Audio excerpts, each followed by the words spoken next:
Guys, on this latest edition of Warwick Boxing Chats, we're going to sit down with longtime fight scribe J.R. Bell of the BoxingSource.net, or we're going to talk about Shakur going off Canelo, Jaron Boots Ennis, and a whole lot more on this tonight's edition of Warwick Boxing Chats.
Proudly presents Big Time Boxing USA on WAW Radio.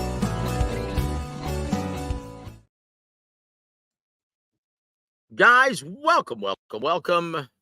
Happy Tuesday to all of you guys. We apologize that Real Boxing with Coach Ronnie Shields, well, because of the hurricane, he's not able to join us. But guys, we're still moving on with our dear friend J.R. Bell. J.R., how you doing tonight, sir? All right, I'm all good. Prayers to all that have been dealing with Hurricane Beryl here over the past few days. Of course, as you mentioned, we went through Houston, earlier this week, and so that affected a number of people there over in the city of Houston. And of course, our great trainer there, Coach Ronnie Shields, is in that area, but he is all safe. The family is all safe and all good there. So very thankful for that. Excellent, brother. And yeah, our prayers go out to everyone who's being affected by the hurricane, including Mexico, guys. This is always a very serious matter, and we hope everyone stays safe and sound. Thanks be to God. I tell you what, brother, do you feel like getting right into fact or fiction, brother? Because, well, we've got a lot of Shakur Stevenson to talk about. And, oh, boy. Yeah, he's been spent since the fight. He's been spending all of his time on Twitter trying to put out fires and trying to argue with every single naysayer. On social media. And it's been well, put it this way. Could you imagine Vladimir Klitschko wasting his time doing that?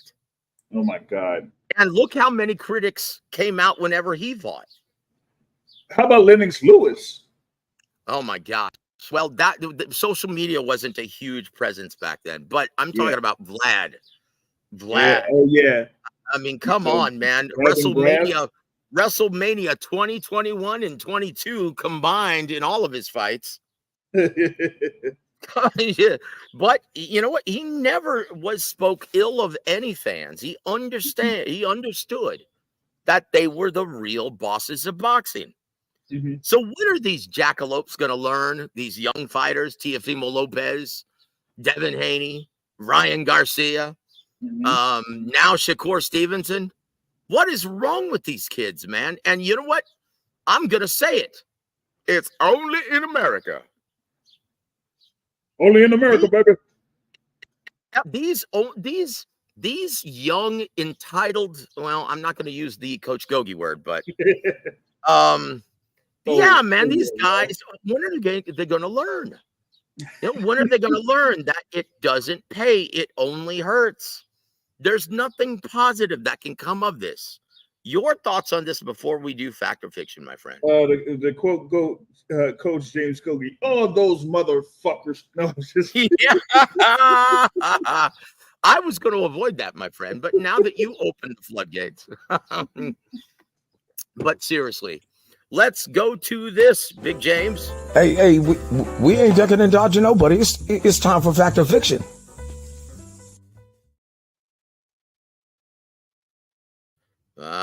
We're going to start with number 2, brother.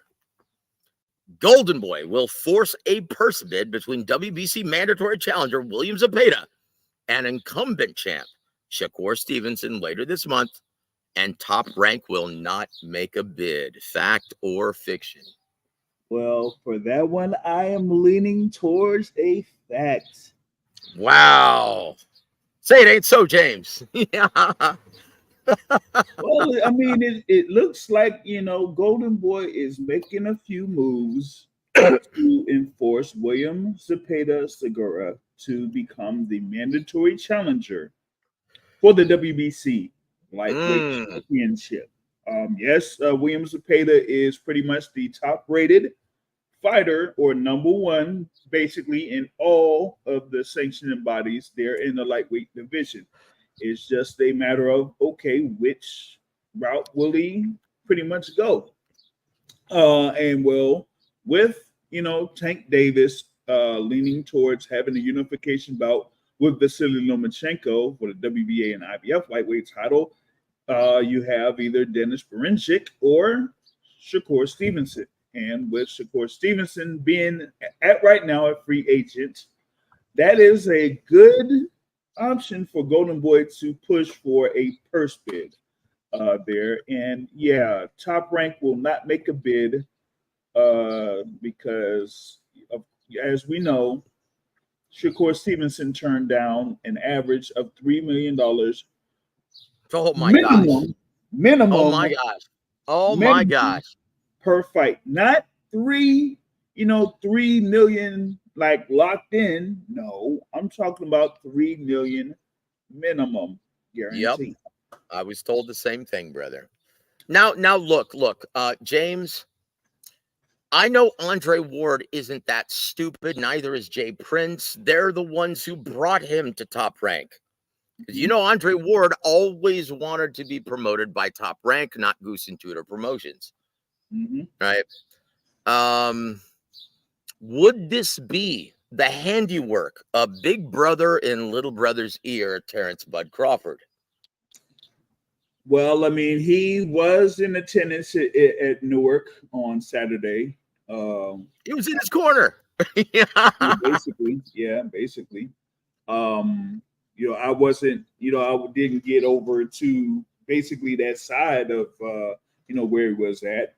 But yeah, he has definitely been in Shakur Stevenson's ear for at least 6-7 months, probably. I mean, we did see him, there ringside or walking with Shakur Stevenson in his last bout against Edwin De Los Santos. So, and we all know about the history there with Terrence Crawford and Top Rank. So, I mean, that probably is the same thing that's going on here. At least for me, I felt like when Terrence Crawford initially did the lawsuit to Top Rank, that really influenced or affected Top Rank to make the fight with Shakur Stevenson and Oscar Valdez. That was unification at 130. So,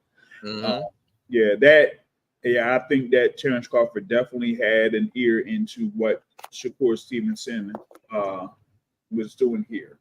I tell you what, Crawford needs to shut the hell up, man, because in terms of business, he is delusional. He hasn't fought in a year. How are ticket sales going in LA for his fight with Madrimov in less than a month? Yeah, we'll get into that. That's coming up on Fact or Fiction, guys. But look, guys, what are his options? What are his now? If he's turning down a minimum $3 million, right? Matchroom Sports not going to match. I mean, they're going to maybe match that, but who are they going to pair him up against? Who are they going to pair him up against? Who do they have at 35? Only one fighter that's notable to Yeah. to a certain extent. Yeah. And once again, I've heard some lesser knowledgeable YouTubers talking about how he should sign with Floyd Mayweather and Richard Schaefer. Really? With what TV dates?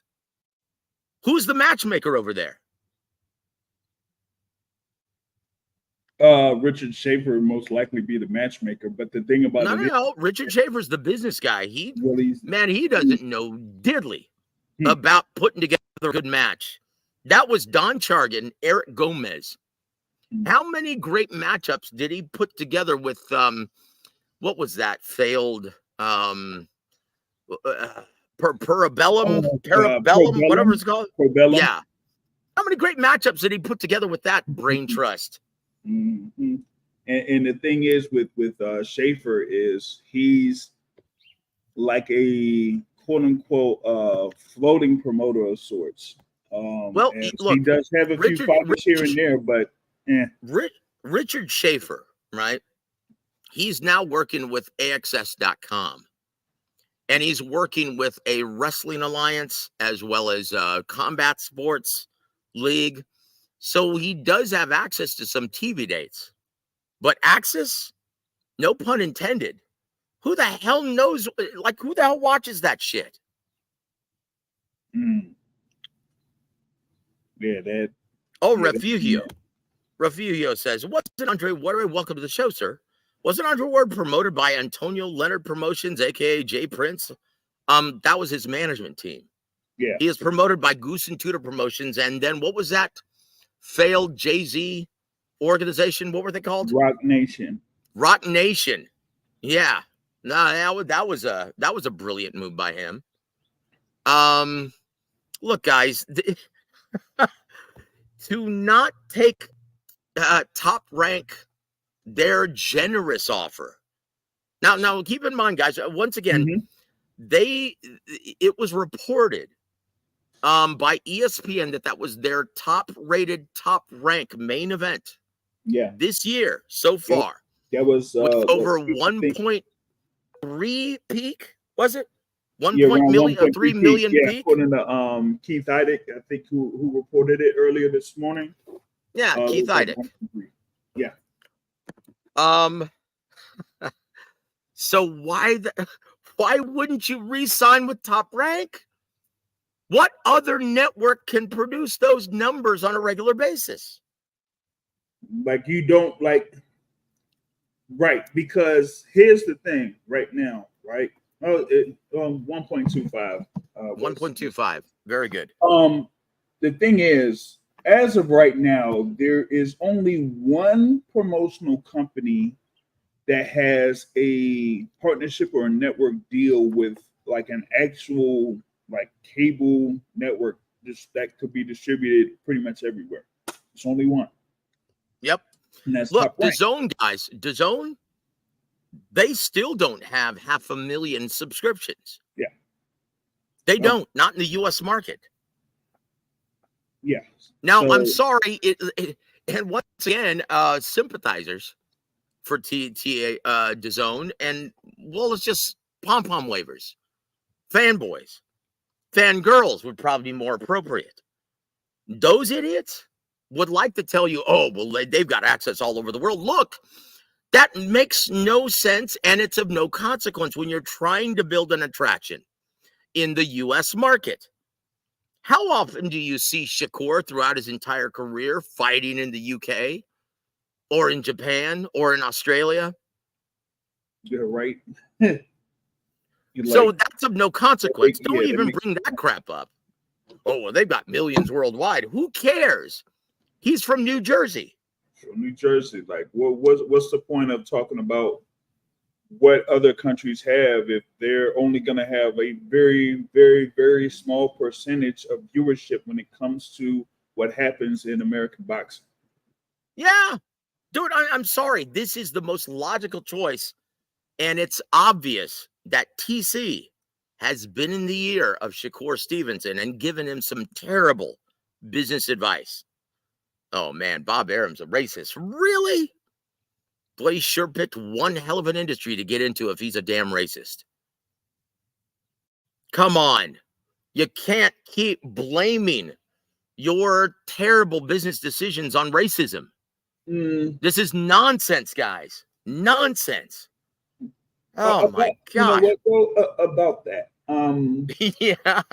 Yeah, about that particular lawsuit where, you know, elements of that was put into it, and, you know, them not making a fight with, you know, Errol Spence and everything like that. What ended up happening to that lawsuit? It got tossed. It got tossed. And this whole thing that, oh, Top Rank still owes me a fight contractually, they owe me the money then.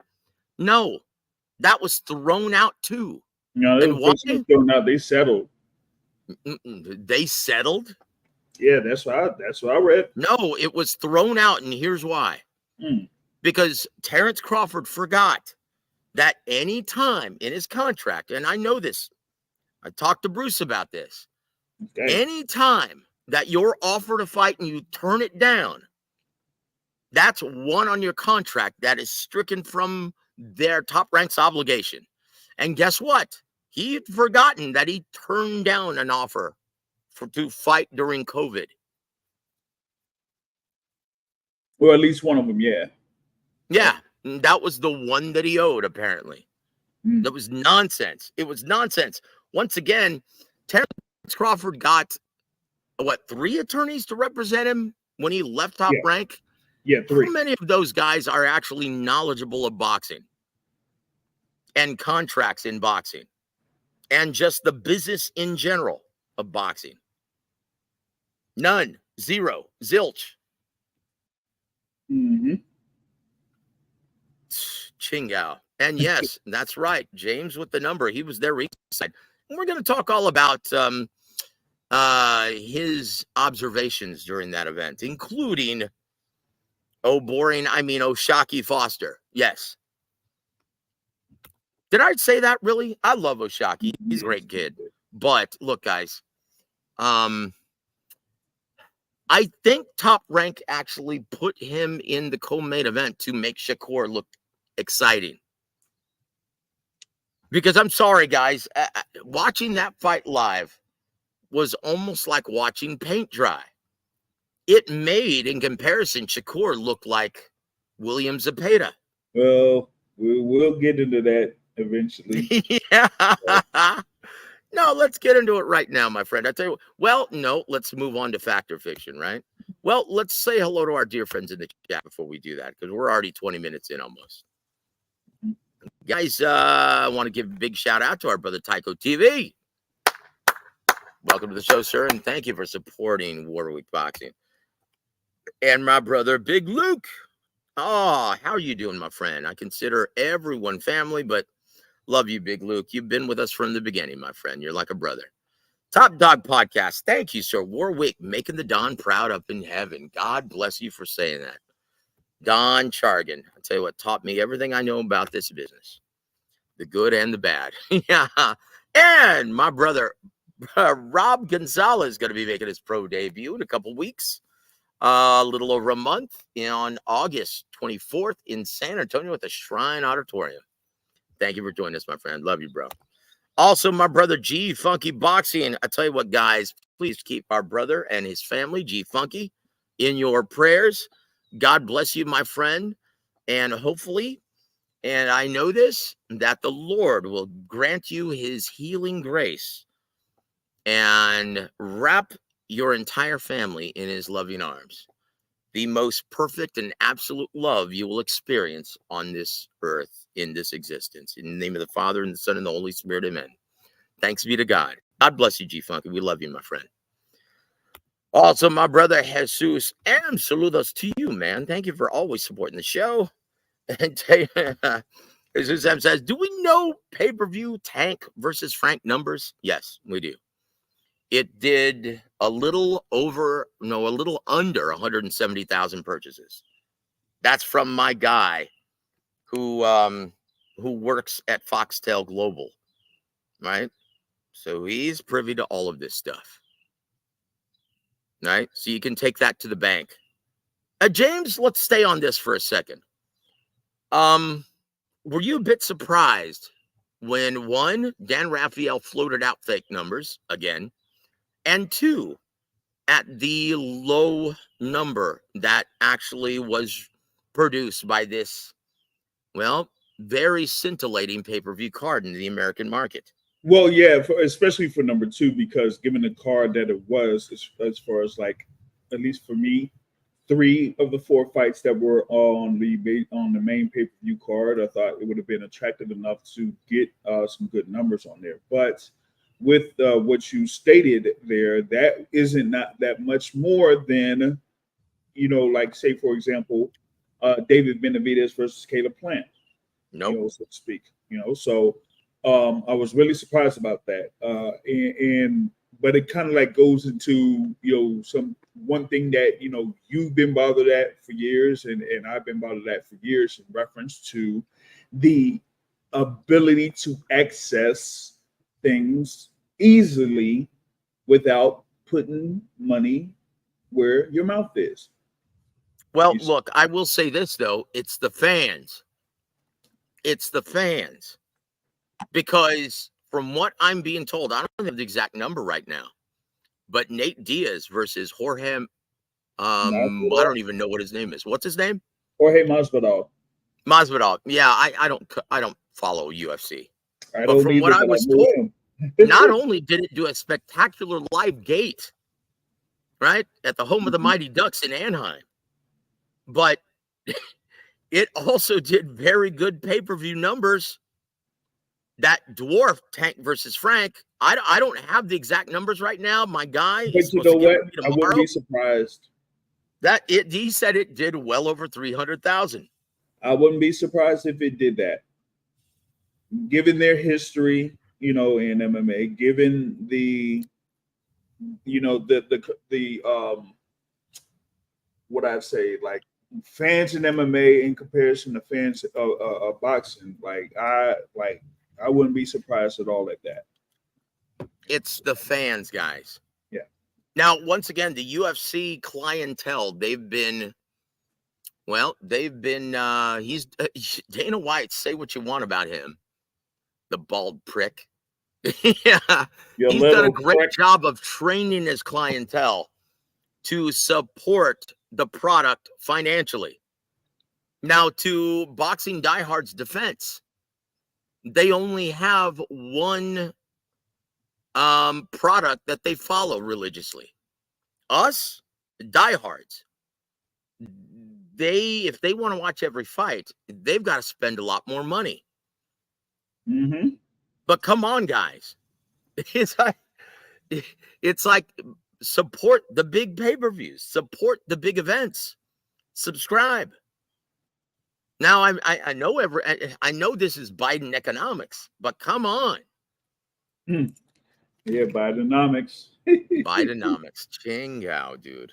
That bumbling fool. Our fearless leader of the Western civilization. Yeah. Chingao, dude. Oh, geez. But yeah, that's the sad truth. And what's going to happen to boxing eventually if these numbers don't pick up? We've got to figure out then a way of making this for free. Because they're watching it, they're stealing it anyway. Right. That's the only logical solution for this. Can you think of any other way? Because once again, guys, it crushed the music industry. It crushed the music industry. And so we might as well make it for free, like the music business. And so maybe we can get prize fighters on the same level as someone with marginal talent like Taylor Swift. She's a freaking rock star. Don't tell Matthew I said that. Oh man. Oh man. So hey, let's talk about let's finish going through. And Jesus says, have the fans' demographic changed drastically compared to the now? Look, the thing that's the most glaring change, I would say, is their sense of entitlement and empowerment. These guys, I think giving them a public voice on a public forum that has a lot of traffic was probably the worst thing you could have done to these quasi-experts, right? Yep. Oh my gosh, man. Now you see them arguing ad nauseum with their favorite fighters, and they feel like rock stars because out of retaliation, he acknowledges these idiots. And they think they accomplished something. What do you have to do in your life to feel like you've accomplished something by trolling your favorite fighters? Yeah, it's crazy. Like what? Big Luke says this. Vladdy, I missed Shannon the Cannon chasing him down on the high seas. That's when boxing was fun. Let's go, champ. You okay, buddy? You okay, buddy? Chingo. Oh, jeez. Make a wave, make a wave. Oh gosh. Or how about when he how about when he actually what was it? A kamikaze his lunch. Yeah, everywhere you go, I go. Everything you do, I do. Oh gosh. And how did it get him that fight eventually? No, it did not. No, that didn't work, and that doesn't work, guys. If you're an ass to someone like Canelo, then yeah, there's no way in Hades you're going to get that fight. The best thing to do is ask nicely. And I know a lot of trainers and a lot of prize fighters, oh, that's ridiculous. No, that's business. That's business. If he doesn't have to fight you to make money, then you better ask nicely, or else you're not getting it. That's it. JR, would you want to do business with someone if you didn't have to? That was a complete asshole. Oh, no, definitely not. Would you want to make them millions of dollars if you didn't have to? I wouldn't want to have to make 1 cent. That's it, guys. That's it. When are these fighters going to get a clue? Refugio says, was it Andre Ward? No, we already addressed that. Yeah. No. Ice Wallow. No, stop it. Welcome to the show, sir. Opinion on the Saudi takeover. Also, Eddie Hearn's beef with Mike Hawk Sard. I don't know what that is. Would appreciate a shout out from the UK. Hey, welcome. Thank you for joining us, brother, across the pond. God bless you, my friend. Hold on. Let's see. Look. Saudi takeover. Now, look, you know how I feel about inflated purses, right? It never ends well for the health of the sport. And why? Well, look at Devin Haney. He is planning on sitting out as long as Ryan Garcia is going to be sitting out. And why? Because he's grown accustomed to making absurd inflated purses that far exceed his realistic market value. You can't tell me that that's good for the health of the sport. Look at Keith Thurman. Look at Danny Swift Garcia. Look at Sean Porter just retiring because he could see that gravy train come into a screeching halt. That's what happens, guys, when you pay these guys inflated purses.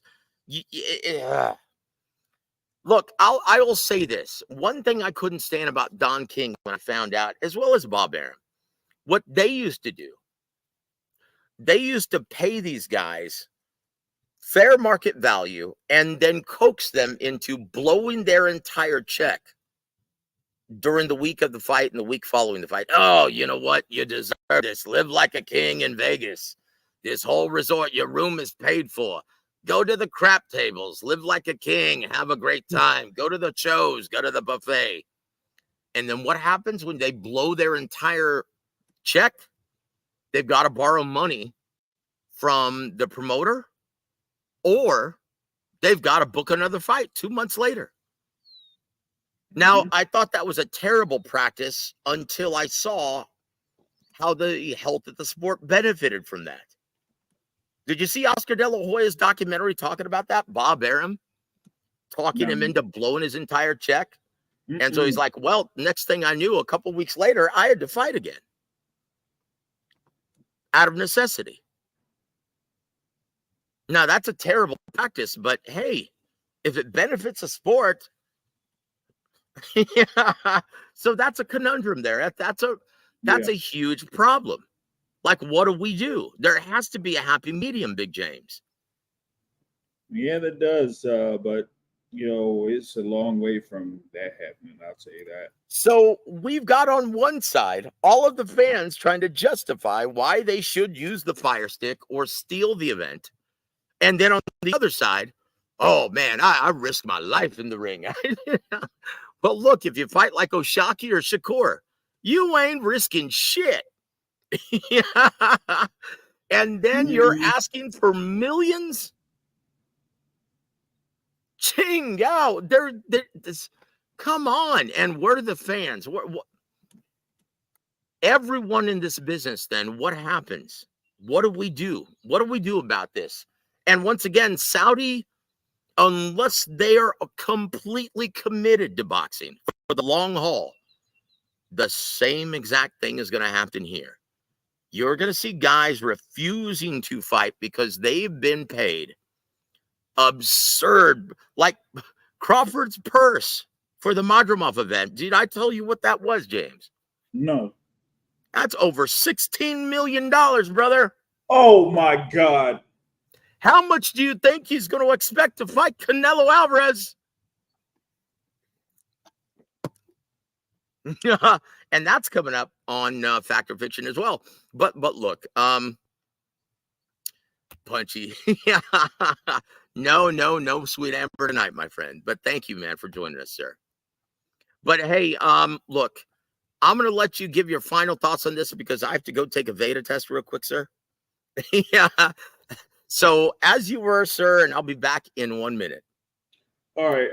Well, the last I'll go into the last part of what Joe said in reference to Terrence Allen Crawford in his upcoming fight August 3rd against Israel Madrimov. Therefore, Madrimov's title. He just provided the guarantee for Terrence Crawford for this fight. This stems off of Crawford getting his win over Errol Spence for that undisputed welterweight championship. Okay, listen, $16 million. No wonder, no wonder the ticket prices at the BMO Stadium in Los Angeles, California are so high that nosebleed seats are at least $250 without the fees, folks, without the fees. Okay. If you got to pay Terrence Crawford $16 million for a fight against Israel Madrimov, oh my God. See, and this is why Terrence Crawford is working with, what is it? The third different quote unquote promoter. Well, it is, 3 consecutive fights. You might count it as 4, given his fight against David Evangian that was over there in Omaha, Nebraska, before he, fought what it was, Spence, right? So yeah, it's, I don't know, man. I don't know, because if you are getting $16 million to fight Madrimov, as Joe said, how much would you expect to fight Canelo Alvarez? And we all know that Canelo Alvarez had been mentioned to kind of sidestep about with David Benavidez or whatever it is, or whatever Benavidez claimed to, say that he would accept. But with Crawford, well, it might be one of the more attractive fights out there in the sport of boxing between Canelo and Terrence Crawford. Like, come on. Like, people putting up that much money for it? Like, come on. Yeah, I don't see it, man. Yeah, Jesus M. Are you talking about overpaid? Look at NFL overpaying players who are not like Michael Jordan or like Tom Brady. They can do that because they can do that because they've got sponsorship. Do you realize how much Fox, and this is just to show the NFC.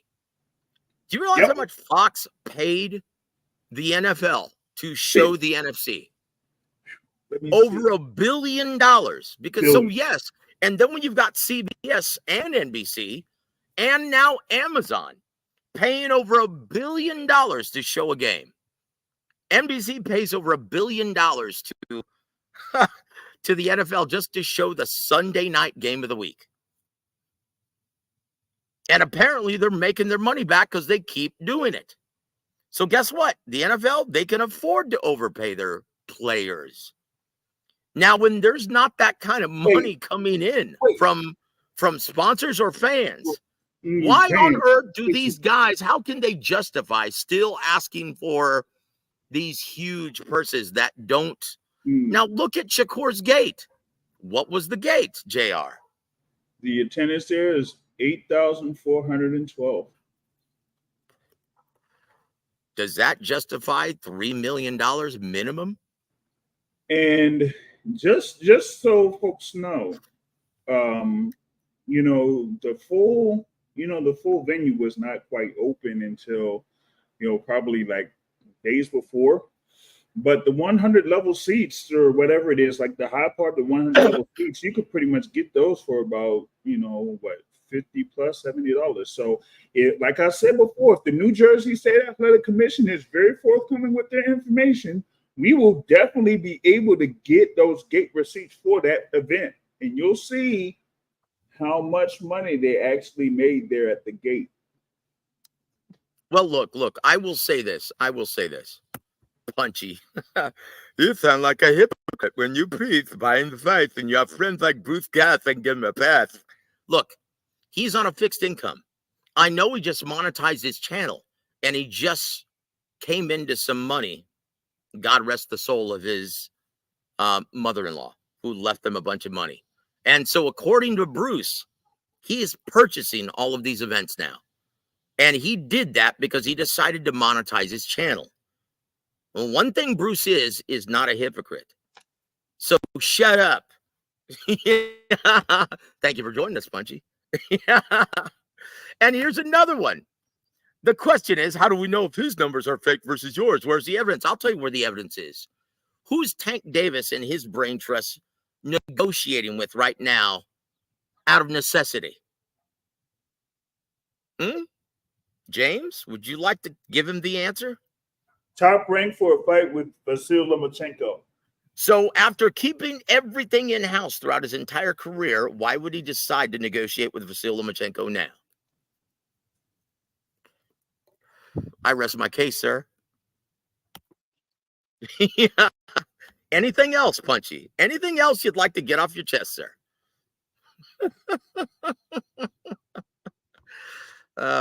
Like taking candy from a baby, brother.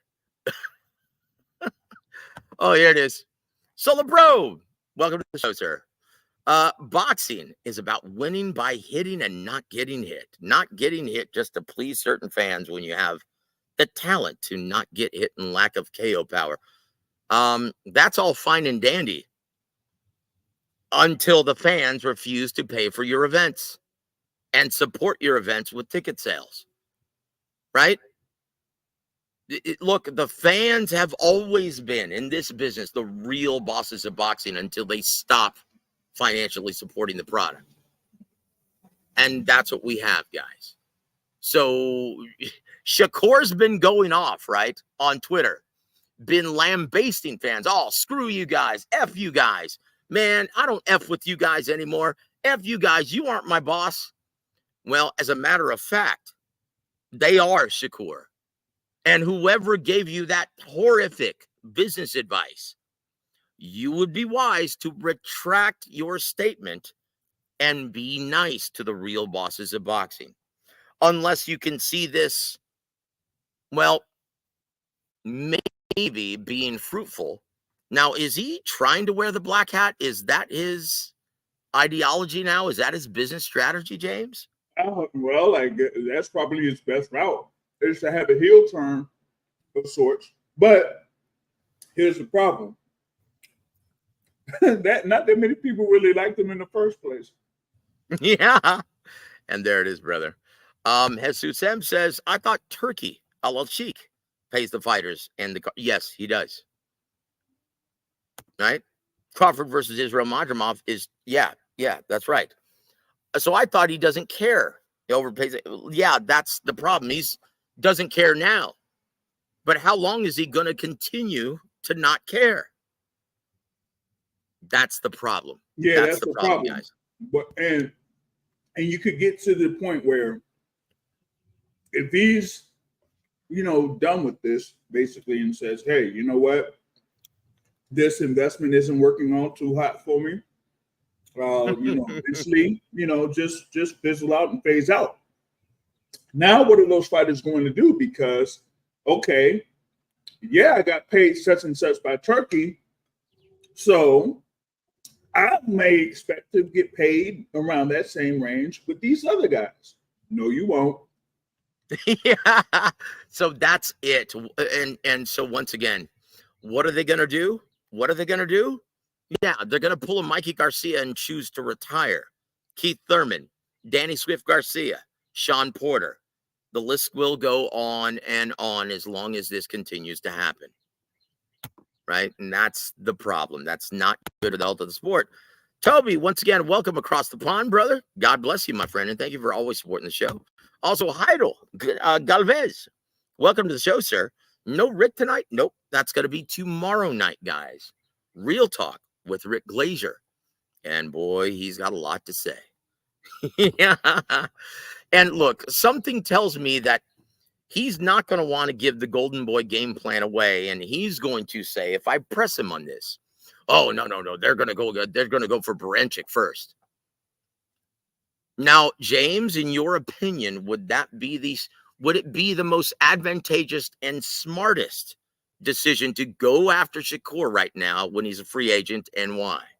Yes, it would, because what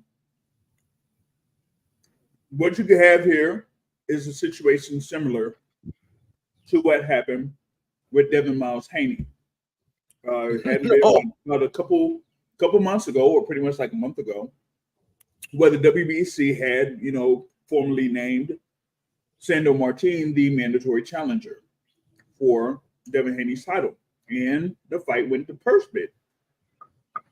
That should have told you something right then and there when it goes to purse bid. Okay. And then when it went to purse bid, only one promotional company put in a bid, and that was Top Rank. And with that being said, Top Rank would have given Devin Haney a guarantee of about 1.5 or over $1.5 million, at least to start. Given that Devin Haney was given an average of about $3 million per fight, with the exception of that Ryan Garcia bout, of course. That's a 50% pay cut. And so Devin Haney said, hey, I'm not doing that. I'm not taking that. I'm going to sit out. Well, Shakur, you might get the same medicine. Yep. That's it, guys. That's it. And look, right now, without any kind of promotional support, Shakur, how much is he worth? Is he worth that $3 million purse? No, I don't feel like he is. Some might point to those viewership numbers that he gets and say that he has some value, but that's regular ESPN. Oh, well, of course he's got value, but is his value $3 million? But is his value $3 million? Minimum. Right. And I'm like, no. Not even close. Put him Not in even close. with that type of guarantee, and then see how many numbers he gets with that. Yep, and that's it, guys.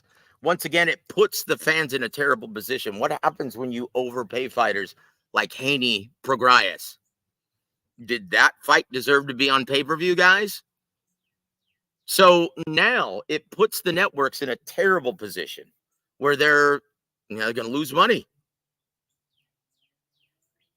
Gonna lose money. That's guaranteed. How much did DAZN make on that terrible pay-per-view that didn't even do 50,000 purchases? James. Negative. They were in the red for sure, guys. They lost millions on that. That's why Eddie didn't want to bid on Sandor Martin. Oh, Eddie, that's nasty work. You remember Hangy's response? Sandor Martin. I'm sorry. He's just as terrible of a ticket teller as Regis Prograis. But when you use network money, and this isn't Eddie Hearn's money, when you use network money to inflate these purses, the network is forced to put it on pay-per-view, jamming the price, jamming the cost down your throats. Okay?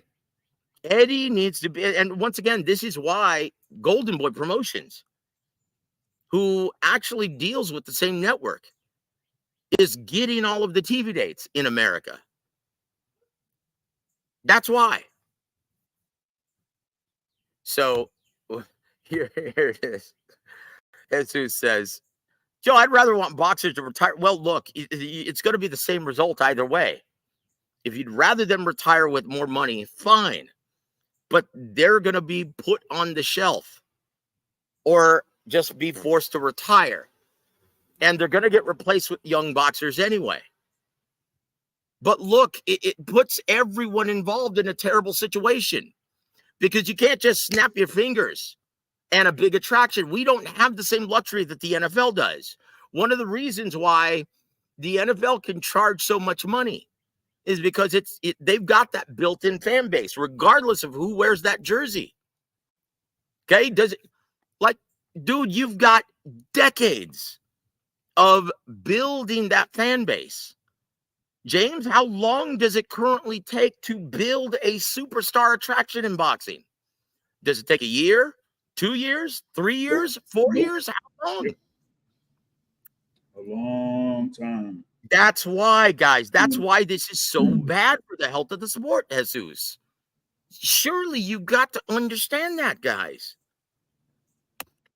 Rasheen, welcome to the show, sir. I feel Eddie Hearn is a good co-promoter. Yeah, he is when he's not selling the inflating this huge licensing fee and putting these networks or these benefactors and investors in a position for failure. Guys, why do you think everyone criticized Al Heyman? He did the same thing. And now Eddie Hearn gets a pass? Why? Why is that? Why do you think Eddie Hearn gets a pass, JR? Or at least for I guess for some of us that are in the thing for media, he's accessible. And I think that kind of like gives him a little bit of favor for a number of folks within the media, is that he's accessible. But he is kind of like, real grandiose. It's almost like how Don King was back in the day, but he doesn't like have those cards that are like beneficial to fight fans. Like, just being honest, this one coming up, I'm only interested in 2 fights. Mm-hmm. 2.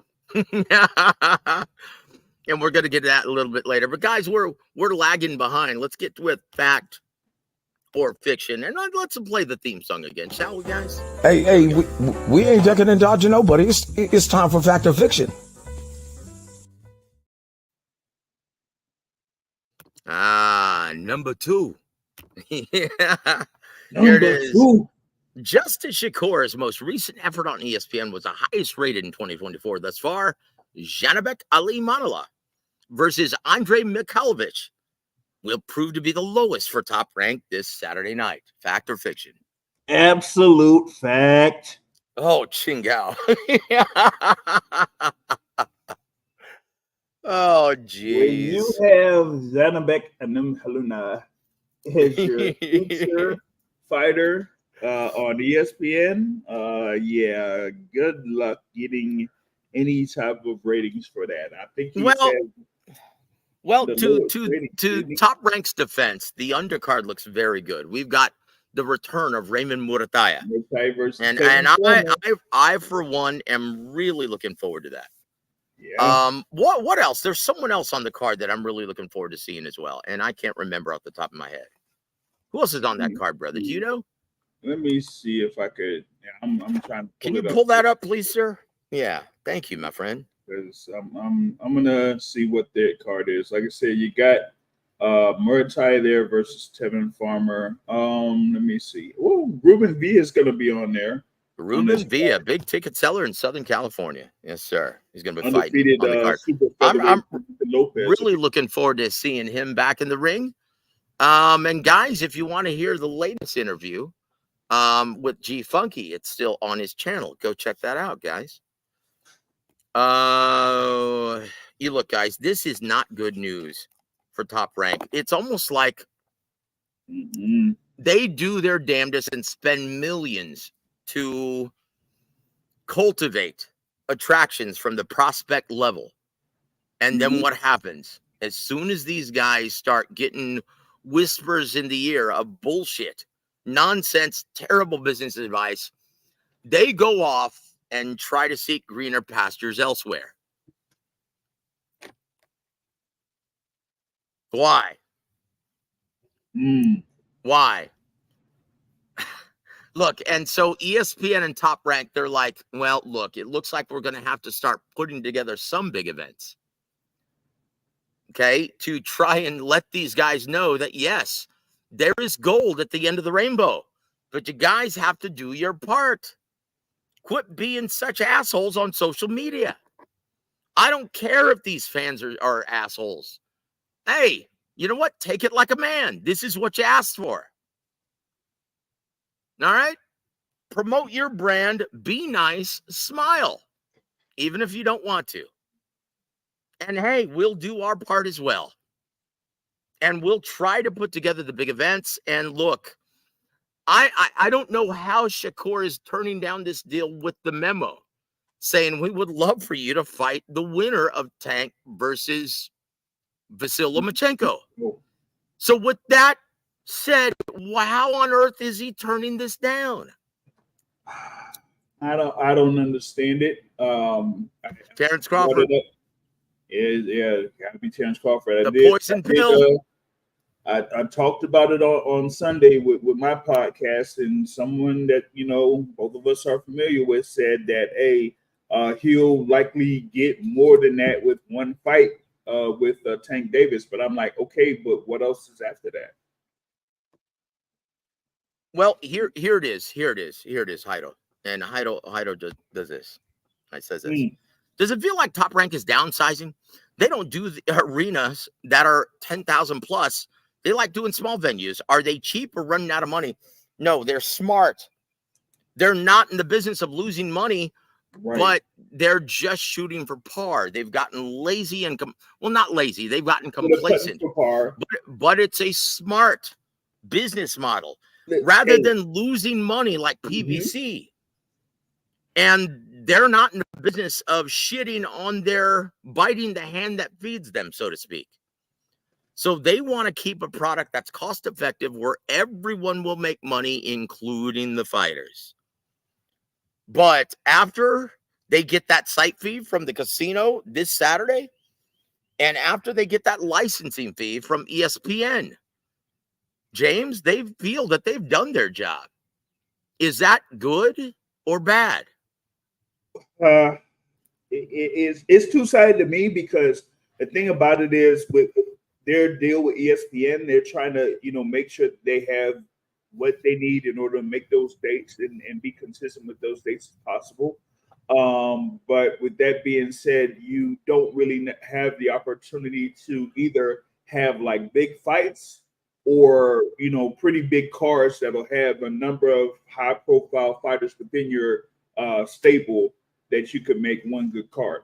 I brought it up that they only had one pay-per-view event last year with Devin Haney versus Vasyl Lomachenko. Lost money already 6 months through, and Top Rank does not have a pay-per-view event yet. So hey, thing about it is that you want to make sure that you break even with what you got in order to satisfy your deal with ESPN, because if not, then you'll end up having to look elsewhere.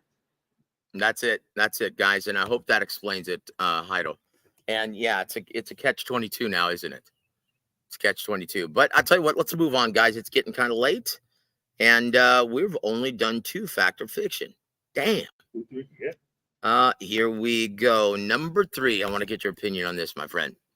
Canelo will fight Eubank Jr. in September in the UK and face Bud Crawford in December in Saudi Arabia in the co-main event of Usyk Fury 2. Fact or fiction? Fiction. Oh, that's yeah, not what I heard. I gotta go fiction. The thing with one with Eubank Jr., I'm not, I don't see that particularly happening next.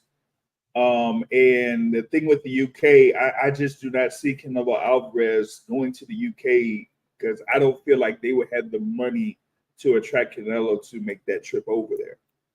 Well, this is what makes Eubank Jr. this decision from Canelo a stroke of genius, right? So what's Canelo's biggest dilemma right now when choosing to remain at 168? Lack of big money options. Yep. Okay, so is DAZN going to be willing to pay him this $35 million guaranteed purse for fighting Hamburger Langa? Hamburger Langa? No, definitely not. Who else is there? What Mbili? Christian Mbili? The winner of Mbili, Derevyanchenko? Like what are his options there? Who's it gonna William Skull? William Skull. Remember, they had the whole thing with the IBF on that. About that. Do you remember when those assholes were reporting that a deal was done for him to fight William Skull? Yeah. Oh okay. Dude, he will never fight William Skull. Never. Oh, well, he gave him step-aside money, JR. Really? How many times did the current WBA welterweight champion receive step-aside money from Errol Spence and Manny Pacquiao and well, what's his name? The Cuban who got his ass whooped by Mario Barrios recently. Yordenis Ugas. He got step-aside money 3 times. Did he ever get that big fight? Nope. Imanastaniones. Yeah. So, guys, he will never face William Skull. Step-aside money just means shut up and take this money. Yeah. And look, if you're a guy who makes a living by receiving punches to the face, you're going to take it. You're going to take it and be happy. Hey, thank you, Canelo. So, once again, here's where it makes perfect sense, and this is an absolute stroke of genius by Team Canelo. So, with his lack of options, Eubank Jr. in the UK, that is a huge pay-per-view fight over there. Eubank Jr. is a big attraction over there. But how much is that fight worth in the American market? Wouldn't be worth that much, particularly since if they're going to put it in the UK, the timing is not going to be all too hot. Nope. And so, look, the timing. Now, you know what? You may be right. They're going to be competing with Anthony Joshua, Daniel Dubois. That's the only monkey in the wrench, the fly in the ointment. You know what? That is a very good point. They would have to fight in October, and that's not enough time to prepare for Terrence Crawford. No, it wouldn't be. You're absolutely right. No, well, I guess you're going to prove to be right, my friend. But here's where it makes sense, though, to fight Eubank Jr. Once again, Eubank Jr. fights on Sky Sports. With Matchroom Sport and Frank Warren both taking their talent elsewhere, they're currently looking for a massive fight. So what are the chances of Ben Shalom and Sky Sports turning down Canelo's $35 million guaranteed offer when they're starving for talent? You know, they if they want to make a big splash, that's how you do it. Go ahead and get Canelo and feature him on your your promotional company and current platform or network deal that you have. So that's how you be able to do it. You know, rumblings that I'm hearing is he very well might fight Berlanga for a lesser amount, right, in September. and go on to face Terrence Crawford in Saudi for a mammoth career high payday. That's what I've been told. I just was assuming that it was Eubank, but you know what? That's absolutely right. And you just smashed that by saying that, yeah, that would be the worst time to fight in the UK in September because let's just face it, all eyes are going to be on Anthony Joshua, Daniel Dubois. Listen. And what is the likelihood of putting on 2 pay-per-views in the same month in boxing over there in the UK? Over there in the UK, number one. I wouldn't try to think about going over to the UK for Canelo Eubank Jr., but I'm seriously thinking about doing it for Joshua versus Dubois. And there it is. And there it is. I'll tell you what, let's move on. We're running out of time, brother. Let's do this. Oh, no, well, let's end with that. Let's do this one since we're on Crawford, right? For a stronger ticket-selling effort, Riyadh season should have staged Crawford versus Madrimov in AT&T Stadium in Arlington, Texas. That is a fact. As you know, you had stepped away from a bit, and you talked about the thing there with Crawford's guarantee of $16 million to face Islam Madrimov. That is part of the reason why you have these ticket prices being egregious. At least for me, it's absolutely egregious. When you have nosebleed seats that are going to be around $260 to $270 to maybe $300, given the fees there that are implied for getting those tickets, that to me is crazy. Like I've seen people like say, you know what, I'm pulling back from making a trip over to LA because of those ticket prices. Yep. And when you have fights in Texas, we know the history. We know about Canelo versus Billy Joe Saunders. We know about Errol Spence Jr. versus Mikey Garcia, or particularly Errol Spence Jr. versus Yordenis Ugas. Like that Spence Ugas fight got like a great attendance there. The Canelo versus Saunders got great attendance there. Why not have Terrence Crawford versus Madrimov over in Texas?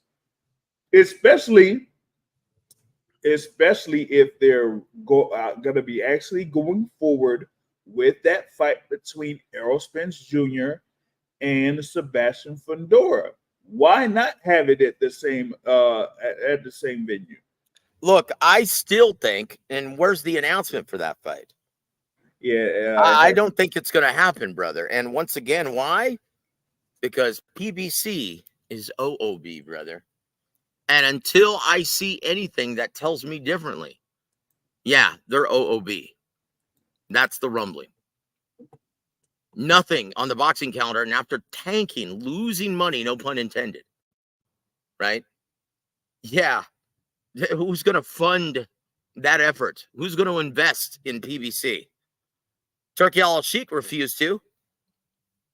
He's like, well, why would I invest in PBC, a sinking ship, when I don't have to? I can just pick off all these fighters as they jump ship. That was Al Heyman's final lifeline. They're done, guys. They are done. That's a damn shame, too, brother. Mm-hmm. That's a damn shame, and that's not good for the sport in the American market. Anytime, once again, this is symbiont industry. And you know this, James. So what happens? What does it do for the other promoters and other networks that are investing millions of dollars in this product when they see someone go under? They get nervous. It causes them to pull out the magnifying glass and say, wait.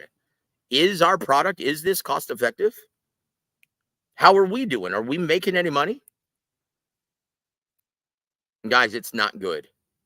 So do not listen to any of these fan bitches who actually are happy, celebrating that PBC is going out of business, because it's not good for the sport.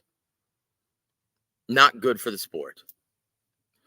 Let's move on. Last one, brother, and you're going to be live. We want to hear all about it.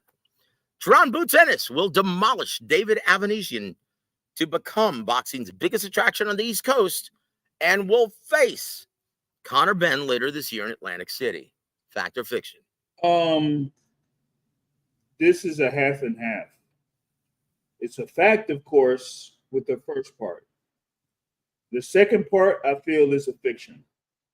I don't think it's going to be in Atlantic City. I think it'll be either once again in the Wells Fargo Center, or it will be in Vegas. Or well, not. I don't know about Vegas. Well. Look, here's the reason why I'm saying, because for this event, Conor Benn, and look, you're not disagreeing on Conor Benn, because once again, that's the reason. That's the plan. That's the reason why Eddie was so aggressive in signing Jaron Boots Ennis. He loves that fight. Mm-hmm. But he's going to want a big casino site fee. And right now, Atlantic City, they are looking, and they're rebuilding, and they're looking for a big attraction, a big fight, just like the good old days. I got to see where it would be at, because Boardwalk Hall to me, nah. It's deader than a doornail, brother. Yeah. Not like the glory days. Not like the glory days. What was that for? Booth's last fight? Like, yep. I ain't all too keen on that particular man. Well, then it's gonna be in Vegas, baby. Or oh shoot, I gotta figure out where how many are fit in the Hard Rock, but I don't think that venue is that large either. So, well, which Hard Rock are you talking about? In Atlantic City. Oh, in AC. Yeah. Look, oh man, I really miss the days of old when Boardwalk Hall was popping, man. Do you remember that place? Do you remember seeing fights there? Yeah. Oh man, dude, I remember covering Hasim Rahman, bro, when I first got in this business. I remember covering as a beat writer Hasim Rahman versus Evander Holyfield.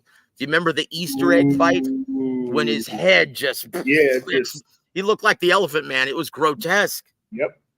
Like, honestly, it gave me the creeps just looking at it post fight. Man. Yeah. Yeah. But guys, that was the good old days. Atlantic City was humming, baby. Come on, New Jersey. Put more taxpayer dollars in there, man. Come on. Chingao. Oh, jeez. Yeah. So what are you most looking forward to in your trek to Philly? And how many tickets do you think they're going to sell? Because it's not even half filled yet, is it? Or maybe about half filled. No, I think it was a pretty good thing there, man.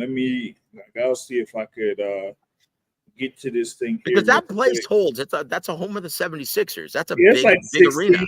It's supposed to be 16. Is it only 16? Really? Okay, then they're going to have it at least 3/4 filled. Yeah, 3/4.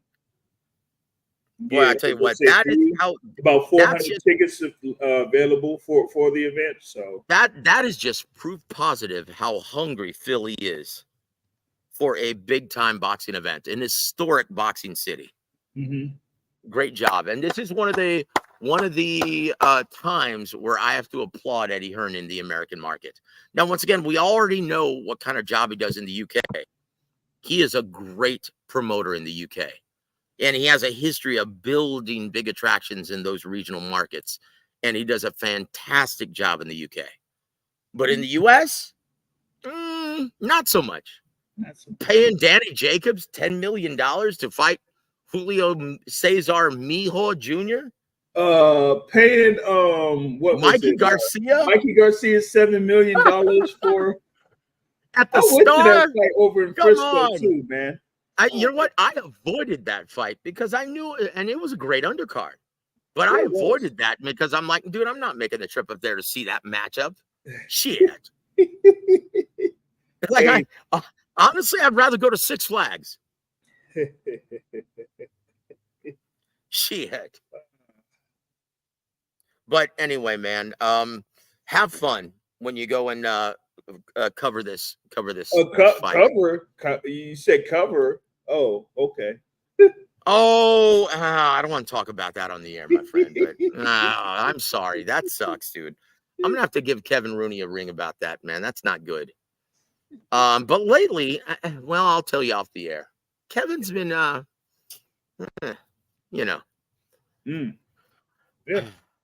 I think he has once again been put off by the fan interaction on social media. Guys, I have to tell you, being the troll on social media, that's turning everyone into this in this business, turning everyone into an asshole.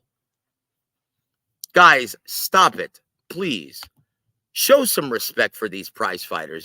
If you love boxing, like I'll never forget. I remember the first time I was even a fan at a major prize fight, and we're going back to now Chavez versus Whitaker at the Alamo. I went as a fan, right? And I couldn't believe it. Oh man, look at all those badasses that we usually see on TV. They're right in front of us at the weigh-in. There's Don King, the legend. Dude, I was in awe. I couldn't believe it. And I was like a kid in a candy store, and I loved every minute of it. Guys, come on. What you give is what you get. Show these guys some love. If you truly love boxing, show these guys some love and some respect.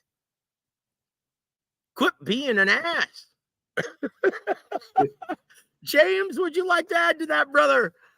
Yeah, I mean, I had mentioned it earlier when I talk about the thing there with the pay-per-views, like put your money where your mouth is, but also I kind of mentioned it when it comes to fight cards that are within the area or within your area. You gotta, see about showing up to, these fight cards. They don't necessarily have to be, huge events. Like support these fighters that are there that are, on their way up, or trying to get to the position to fight for a world title, but they're, in, local cards or local events and, trying to get that local support to build their fan base first, to be an attractive fight for a, higher ranked contender or world champion. So like you said, it's all up to the fans. Yeah, Rasheen, I know, and I've noticed this is several times that you brought up the Kim, right, on this channel. Look, I don't want to talk about Steve Kim because he's an asshole. I don't either. He's an asshole. And let's just call a spade a spade. He's a racist. He's a racist piece of mierda. Okay? So yeah, I know that people compare my style, my speaking style to Steve, and I find that as an insult. That's right. Absolutely. He's an asshole. He's an asshole, guys. And so I'm not going to mention Steve Kim, right? He's a racist piece of mierda, and I can't stand the guy. Oh, and once again, it looks like someone played golf on his face. Well, since you put it that way, I'll reference one of my favorite lines on my podcast years ago with our guy, brother Matt. Brother Matthew. He said, and this was with the Charlo pay-per-view doubleheader was on, and he said, I'm sick and tired of people saying that black people don't buy pay-per-views, like we're not real boxing fans. Fuck you, Steve Kim.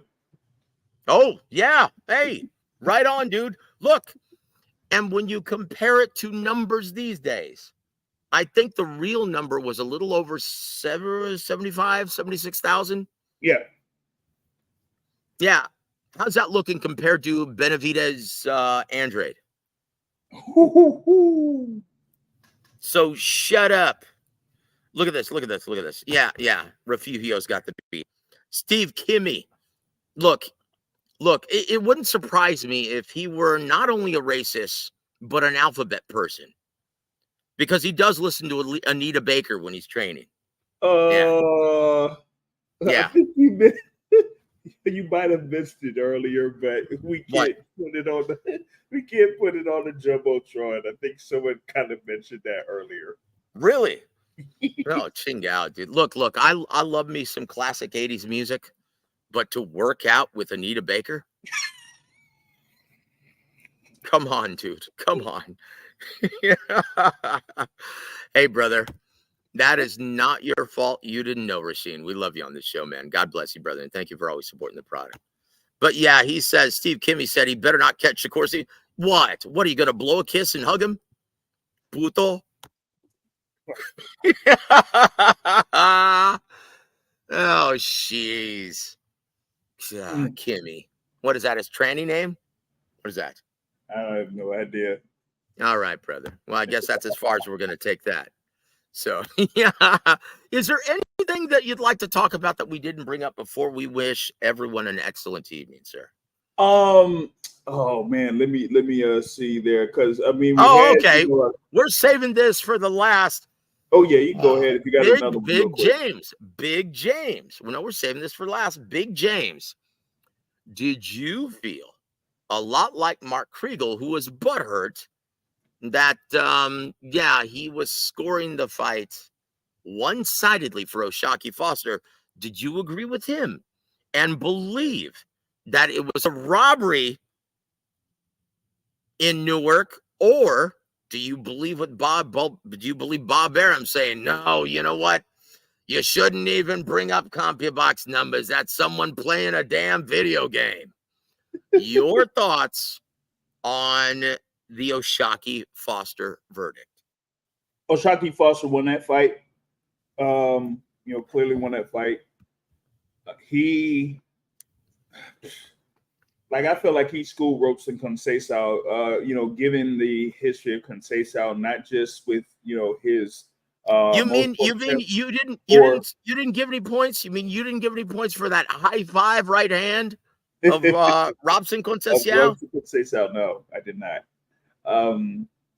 Yeah, but he had those multiple attempts to, you know, win a world title, but came up short before this.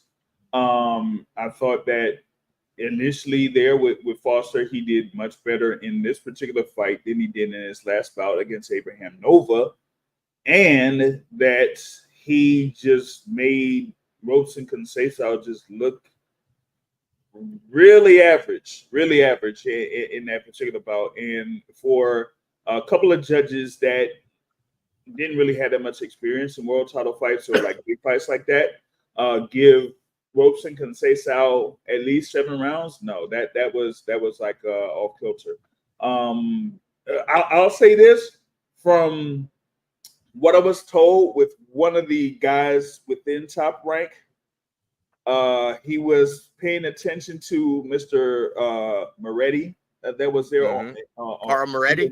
Yes, and that he was saying like when it took a good little while for those scorecards to come through, it was like Carl Moretti was, you know, kind of squinting off a little bit, you know, there, because I think Carl Moretti kind of felt like it should have been a clear decision for O'Shaquie Foster. And yes, I feel that's the same way. Now, as far as like a potential rematch, I'm like, yeah, but I mean, where's the money? Where's the money? Where's the money? Look. And here was my thing. You have O'Shaquie Foster. You signed O'Shaquie Foster to about a 3-fight deal, right? That was his second fight under your promotional banner.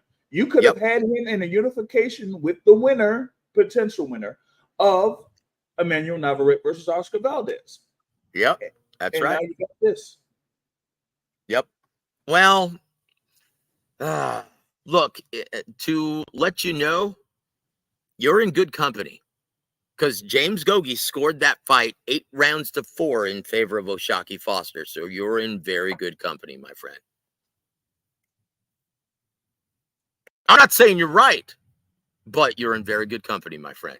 Yeah, because in my opinion, I was like, when I was visiting with our dear friend Ryan from Boxing Gems, and we were looking at the fight on a panel of 4. I was like, you know, Gems, how much are the odds for a Robson Conceição victory? Now I had no idea that this interactive betting, you could bet on the fight as it happens. Yeah. And I said, what are the odds? And he said, oh, it's like a plus 5,000 or something like that. And I'm like, you got to be kidding me. Well, then, dude, put $10 on the outcome of Robson Conceição, because they might actually view this as him outworking O'Shaquie Foster. And guess what happened? Two of the judges viewed it as him outworking O'Shaquie Foster. Now, is that the reality? No, because the primary scoring criteria is indeed clean, effective, and consequential punching. And by far, O'Shaquie Foster was the only guy landing clean, effective, and consequential punches. But it created a kind of a mirage because none of his clean, effective shots were all that consequential. And, it wasn't doing anything to deter Robson Conceição from forcing the action. And that's why you got the split verdict, guys. And look, does it expose somewhat of a flaw in the scoring process? Well, somewhat, but it's, guys, for title fights, you need the most competent and consistent judges at ringside. Okay? Because I guarantee you, Steve Weisfeld would have scored this fight differently. Yeah, you had Ron McNair as the most experienced judge. And that's not saying anything. Yeah, I mean, that's not saying much. But the other two had been basically regional judges. They were actually at the fight card that previous Friday over in Washington, D.C. They weren't the judges for the main event, but they were, judging a lot of those fights that were on the undercard for that. In fights at the 2300 Arena in Philadelphia or, some other New Jersey fights. But yeah, they hadn't really had that much experience with like high level or title fights. Yeah, and we can see why now. Yeah. Come on. Look, here's the problem with this, guys. How much does O'Shaquie Foster's pay decrease without a title? Man. Significantly, like he'll probably make 20% the next time, 20% of what he made on Saturday. He'll make 20% of that in his next fight. That's the problem, guys. That's the problem. So these judges need to, and once again, because they're how many fights does New Jersey stage these days? Yeah, that's the problem. So you can't really mentor these guys. Now in Texas, when you throw out a shit card like that, yeah, you get sent back down to the minors, the club level, right? You can't do that in New Jersey's case. Nope. So that's a real problem, guys. But I will say this though, in the adverse, this sends a message out to any fighter who comes into a title fight with a defensive mindset. Do not play it safety first, and do not do a minimalist effort, because it may come back to bite you in the ass and cost you millions of dollars in the long run. Do not leave it in the hands of the judges. And in more the words of George Foreman, leave it in the hands of the two judges that matter most, your left and your right fist. Those are my final thoughts on this. James, your final thoughts on this entire, debacle on Saturday? One thing that I did stumble upon was some comments there from one guy that you mentioned that had asked for too much money over the course of the tail end of his career or so. But he's my guy though, and that's Sean Porter. I tell you what, I love. How can you not love Showtime Sean Porter? Yeah. He is one of the most affable guys that you will ever meet in this business. Yeah, for sure. And he, had his, criticism of those judges there that scored the fight, but he kind of like brought up something in reference to who could be potential judges for these fights, and he mentioned former fighters themselves. And okay, well, look, I understand that, but traditionally and historically, there's a reason why prize fighters, they don't get asked to be judges by the commissions. They don't get mentored. You very rarely see prolific prize fighters because they make terrible judges. Right? This is why on big broadcasts, right? How many times did they ask Paulie Malignaggi to score a fight? Oh, yeah. How many times do they ask Chris Algieri to score a fight? They ask guys like Steve Farhood, a guy who's never laced up a set of gloves in his life, but he eats, sleeps, shits boxing. He is a boxing encyclopedia and a great historian. The Arnold Horseshack of boxing. Well, after 10 rounds, I think, it sounds almost like Woody Allen and Arnold Horseshack mixed together, doesn't it? Yeah. Or you had, of course, from HBO, Harold Letterman. Okay, Jim. My boy Harold, God rest his soul. What a great guy. And yeah, I didn't mind it so much, Harold, but that's why they never asked Roy Jones score a fight or Andre Ward, even though I love Andre scoring. I thought Andre did a great job when he was with ESPN. Mm-hmm. Let me ask you something. If Andre were still at ESPN, do you think Shakur would be speaking like this publicly?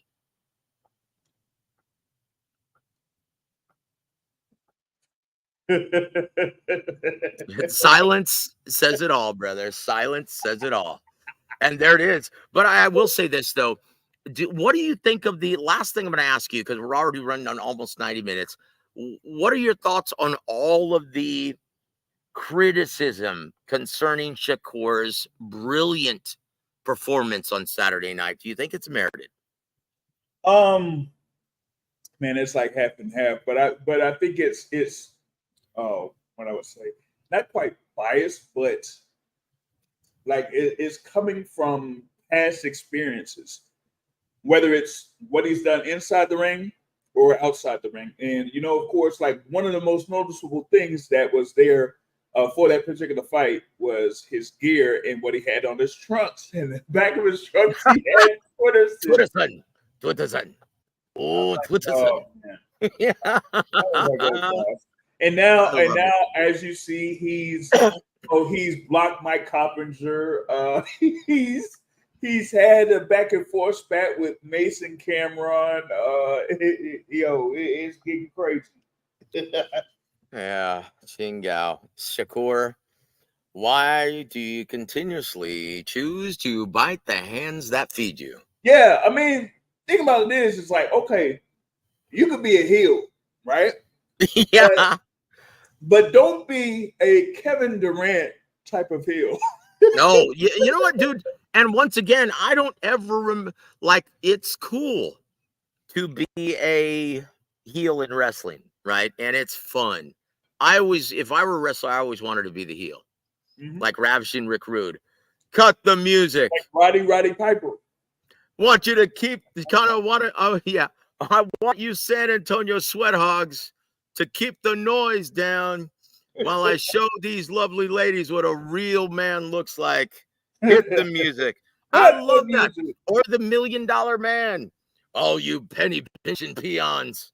Yeah, I love that. Everyone's got a price. That is great stuff. Shakur, have fun with it. Quit taking it so seriously. They're just fans. Yep. Don't get personal. Don't call them out in their personal life. Don't talk about how ugly their profile picture looks. Brother, have fun with this. If you're going to wear the black hat, yeah, wear it, brother, but wear it as a caricature. Wear it as an alter ego. Don't take this so seriously. Have fun with it, man. Oh. Look, the worst. So we've already seen what happens to a prize fighter, a young, stupid prize fighter who takes this stuff too seriously. Ryan Garcia. Do you really want to go that same route? Brother, learn from his mistakes.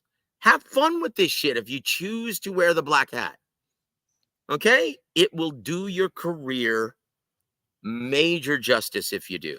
Because you're too good of a fighter. You're too good of a fighter to be acting like this. Your final thoughts on this before we say goodnight, brother. Well, I mean, he could have the possibility to learn from a guy that played the heel role properly in order to become the most lucrative fighter in the sport in Floyd Mayweather. Yeah. Hey, you know what? I should be calling myself the Golden Boy because I done beat your entire stable. That's awesome. Yes. Dude, that was good shit. You know what? Start throwing daggers at the guys on the stage. Have fun with it and say it in jest. Don't say it like you just made fun of their mother. Because that was great banter that we saw with him and Oscar. And guess what? Oscar was loving every minute of it because he was making money off of it. Hey, I should call myself the Golden Boy because I just beat your entire stable. That's awesome shit. Learn from that. Don't learn from Terrence Crawford because he has a terrible banter with the fans. And Andre, it was non-existent with him. Yep. Come on, man. Come on. You're better than this. You're better than this. That's all I've got, brother, for tonight. Your parting shots for our listening audience, my friend. And I want to thank you, JR, for always being here, brother, every Tuesday night. And guys, I promise next Tuesday, we're going to be featuring Mr. Ronnie Shields once again. Stay safe, everyone, on the East Texas coast. Yep, for sure. Like I said, a number of them, still don't have power. So send prayers out to those over there in Mexico and the Caribbean. And once again, we had another great show here of WAW Boxing Chats with Joe. So I'll see y'all next week, and then I'll see what goes on this weekend with those fights in Philadelphia. Guys, and if you haven't already, please go subscribe to theboxingsource.net, theboxingsource.net, and read the latest on the rumor mill. If you want to get the skinny of everything going on behind the scenes in boxing before it happens, subscribe to theboxingsource.net. And also, we're going to catch JR's midweek report tomorrow evening. And guys, don't forget to tune in to Real Talk with Rick Glazier tomorrow night, guys. And it's going to be co-hosted by my brother, Adam Montequia Lopez. But guys, on behalf of the always astute JR Bell, I'm Joseph Heron. You've been listening to WAW Boxing. Have a great evening, everybody.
W.A.W presents Big Time Boxing USA on WAW Radio.